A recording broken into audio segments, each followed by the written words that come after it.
Messieurs Leonardo, je suis très honoré d'être votre visiteur, distingué maître. Monseigneur cardinal Louis d'Aragon, tout l'honneur est pour moi, votre éminence. Vous savez que je voyage à travers l'Europe dans l'espoir que nos puissants alliés nous aideront à retrouver le trône du royaume de Naples dont ma famille a été injustement spoliée. J'ai déjà rencontré Charles de Habsbourg en Allemagne, François Ier à Rome, et votre illustre renommée m'a attiré jusqu'à votre résidence. Vous m'envoyez très heureux, votre excellence. Depuis mon arrivée en France, Sa Majesté le Roi m'a offert l'hospitalité en ces lieux. Ici, je peux jouir de la tranquillité. De rester à l'écart des troubles du duché de Milan. Votre éminence comprend tout. En ce palazzo del Cru, j'ai enfin le privilège de pouvoir consacrer mes jours et mes nuits à l'étude et à certaines recherches. Je vois que vous avez réuni moult notes et écrits, dessins de nature et de mécanique de toutes sortes. Voyez cette suite de dessins sur le déluge, votre seigneurie. Je m'intéresse beaucoup au mouvement de l'eau qui érode les montagnes et comble les vallées. Si elle en avait le pouvoir, elle réduirait notre terre à l'état d'une sphère parfaite. Ces milliers de pages qui regroupent toutes vos connaissances, celles d'un esprit hors du commun. Mais ne devriez-vous pas les faire imprimer? Je songe sérieusement à rassembler toutes mes notes manuscrites en effet. Cela permettrait d'ordonner mes propos et de présenter mes dessins. Mon disciple Francesco Melzi a quelques idées à ce sujet.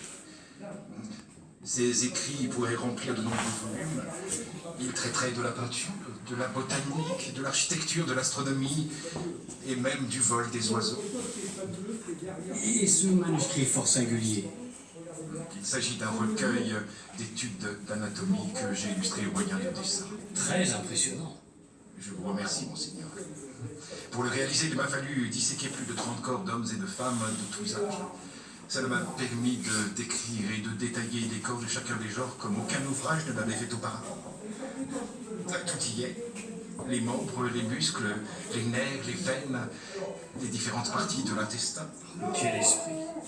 Vous pensez une ville, vous écrivez sur la nature de l'eau, vous inventez diverses machines et tellement d'autres choses.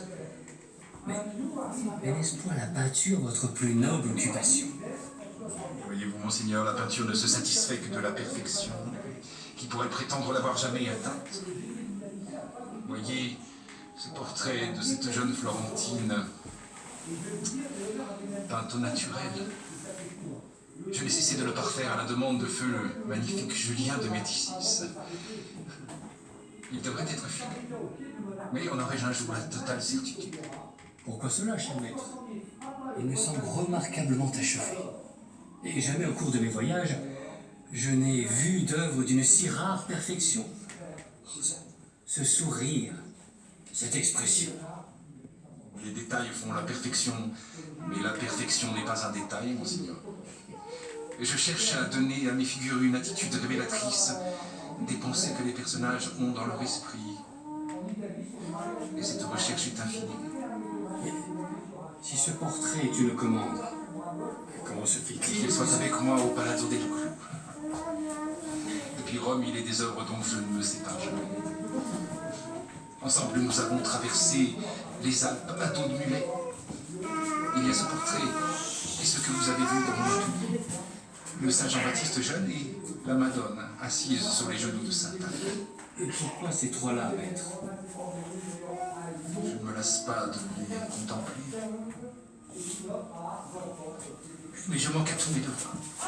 Vous allez voyager par monts et par Dieu. Mathurine va vous préparer un bon souper. Nous reprendrons nos entretiens plus tard. L'appétit est le soutien de la vie.